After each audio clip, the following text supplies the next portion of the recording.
sifat dari ilmu pendidikan. Yang pertama, ilmu pendidikan sebagai ilmu yang bersifat deskriptif normatif. Ilmu pendidikan itu selalu berhubungan dengan soal siapakah manusia itu. Pembahasan tentang siapakah manusia biasanya termasuk bidang filsafat, yaitu filsafat antropologi. Pandangan filsafat tentang manusia sangat besar pengaruhnya terhadap konsep serta praktik-praktik pendidikan. Karena pandangan filsafat itu menentukan nilai-nilai luhur yang dijunjung tinggi oleh seorang pendidik atau suatu bangsa yang melaksanakan pendidikan. Nilai yang dijunjung tinggi ini dijadikan norma untuk menentukan ciri-ciri manusia yang ingin dicapai melalui praktik pendidikan. Nilai-nilai ini diperoleh hanya dari praktik dan pengalaman mendidik. Tapi secara normatif bersumber dari norma masyarakat, norma filsafat, dan pandangan hidup. Bahkan juga dari keyakinan keagamaan yang dianut oleh seseorang. Contoh dari ilmu pendidikan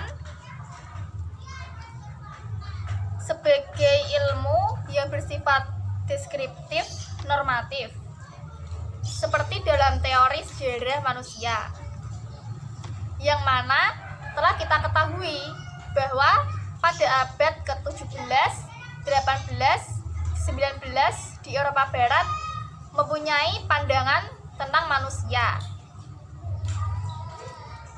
Manusia itu sendiri adalah makhluk berpikir atau Homo sapiens. Homo sapiens merupakan orang-orang yang menjunjung tinggi akal baik teoretis maupun akal praktis. Dengan pengetahuan manusia yang berbuat baik dalam pengertian yang sempurna.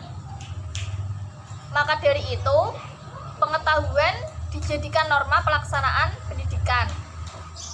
Dengan demikian, ilmu pendidikan diarahkan kepada perbuatan yang bertujuan baik. Tujuan itu ditentukan oleh nilai yang dijunjung tinggi pada seseorang. Sedangkan nilai itu sendiri merupakan ukuran yang bersifat normatif. Sifat dari ilmu pendidikan yang kedua yaitu ilmu pendidikan sebagai ilmu yang bersifat teoritis dan praktis pragmatis.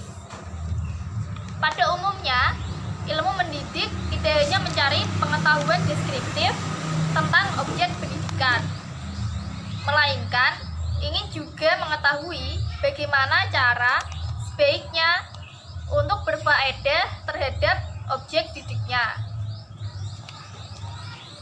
Jadi, dilihat dari maksud dan tujuannya, ilmu mendidik boleh disebut ilmu yang praktis, sebab ditujukan kepada praktik dan perbuatan-perbuatan yang mempengaruhi anak didiknya. Walaupun ilmu pendidikan ditujukan kepada praktik mendidik, namun perlu dibedakan ilmu pendidikan sebagai ilmu yang bersifat praktis pragmatis. Dalam ilmu mendidik teoritis, para cerdik dapat mengatur dan mensistematiskan di dalam pemikirannya apa yang tersusun sebagai pola pemikiran pendidikan. Jadi, dari praktik-praktik pendidikan disusun pemikiran-pemikiran secara teoritis. Pemikiran teoritis, ilmu mendidik teoritis ini disebut juga ilmu mendidik sistematis. Jadi, sebenarnya kedua istilah itu mempunyai arti yang sama, yaitu teoritis sama saja dengan sistematis. Dalam rangka membicarakan ilmu mendidik, teoritis perlu diperhatikan sejarah pendidikan. Dengan mempelajari sejarah pendidikan itu terlihat telah tersusun pandangan-pandangan teoritis yang dapat dipakai sebagai peringatan untuk menyusun teori pendidikan selanjutnya. Dapat disimpulkan bahwa ilmu mendidik sistematis mendahului ilmu mendidik historis. Akan tetapi, ilmu mendidik historis memberikan bantuan dan memperkaya ilmu mendidik sistematis. Kedua-duanya membantu para pendidik agar berhati-hati dalam praktik-praktik pendidikan. Para pendidik yang jenius itu sebenarnya juga menggunakan teorinya sendiri, walaupun teori tersebut belum disistematiskan. Dari penjelasan tadi, dapat disimpulkan bahwa pendidikan sebagai ilmu praktis adalah suatu praktik pendidikan untuk mendapatkan kemudahan dan kenyamanan dalam mencari pengetahuan. Terus pendidikan sebagai ilmu teoritis adalah pendidikan yang dilaksanakan berdasarkan teori yang sudah ada untuk mempermudah jalannya pendidikan. Sedangkan pendidikan sebagai ilmu pragmatis dapat diartikan sebuah konsep yang lebih mementingkan sisi kepraktisan dibanding sisi manfaat.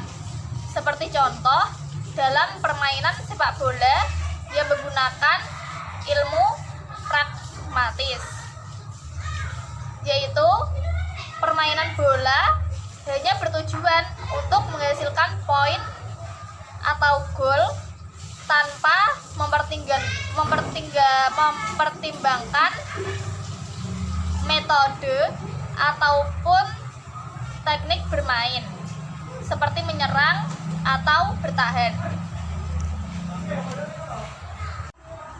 Sekian yang dapat saya sampaikan mengenai materi tersebut. Mohon maaf apabila ada kesalahan. Wallahu muwaffiq ila aqwamit thoriq. Wassalamualaikum warahmatullahi wabarakatuh.